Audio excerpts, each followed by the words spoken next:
दोस्तों, एक fascist prosecutor ने जिन्होंने इंडिक्टमेंट दाखिल की थी एंटोनियो ग्राम्सी के लिए, 1928 की बात है, उन्होंने मोसोलिनी से कहा कि इस दिमाग को यानी ग्राम्सी को हमें कम से कम 20 साल के लिए अंदर रखना होगा जेल में, क्योंकि ये हमारे आइडियोलॉजी के लिए ख़तरा है। ग्राम्सी लेकिन बदकिस्मती से 10 साल ही जेल में रह पाए और 1937 में वो इलाज ना मिलने की वजह से और अपने सेहत की ख़राबियों की वजह से काफ़ी बीमार रहने लगे थे और वो महज 46 साल की उम्र में चल बसे।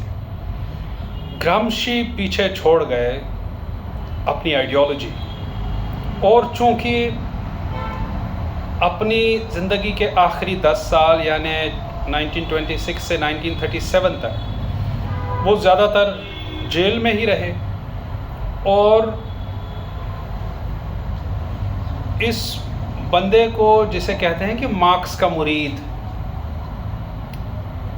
मार्क्सिज्म से काफ़ी दिलचस्पी और अगर नियो मार्क्सिज्म की बात की जाए तो उसको डेवलप करने में ग्राम्सी का भी अपना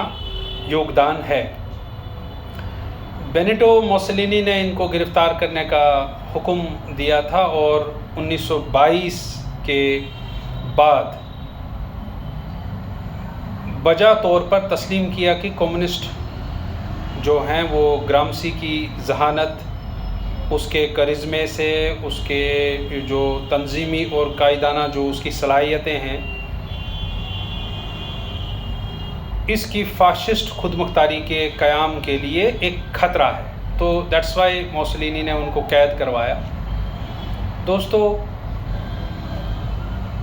जैसे मैं आपसे कह चुका हूँ कि फ़र्द जुर्म जिसने दाखिल किया उसने मोसोलिनी को कोर्ट में ही बताया 1928 में कि इस दिमाग को हमें कैद करना होगा क्योंकि ये हमारे रिजीम के लिए, हेजमनी के लिए एक ख़तरा है।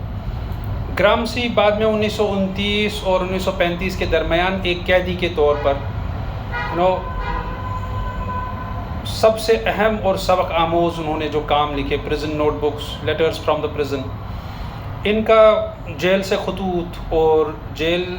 की नोटबुक, ग्राम्सी बचपन से ही शदीद महरूमी का शिकार रहे थे, बीमार रहे थे, उनकी फ़िज़िकल हेल्थ अच्छी नहीं थी और दोस्तों 1930 की दहाई में इनकी बीमारियां ख़ास तौर पर शदीद हो गई थी और आम तौर पर जो तिब्बी देखभाल जो है जेल्स का, आपको पता ही है कि उनको वो ट्रीटमेंट नहीं मिला टाइमली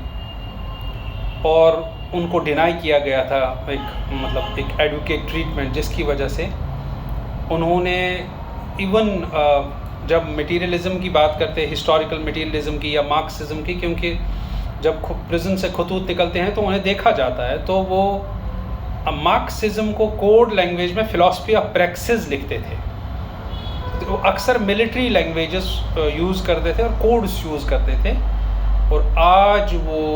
उन कॉन्सेप्ट्स के बानी हैं जैसे कंसेंसस है, मैन्युफैक्चरिंग कंसेंट है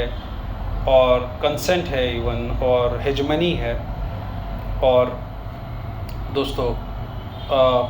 ग्राम्सी का अपना एक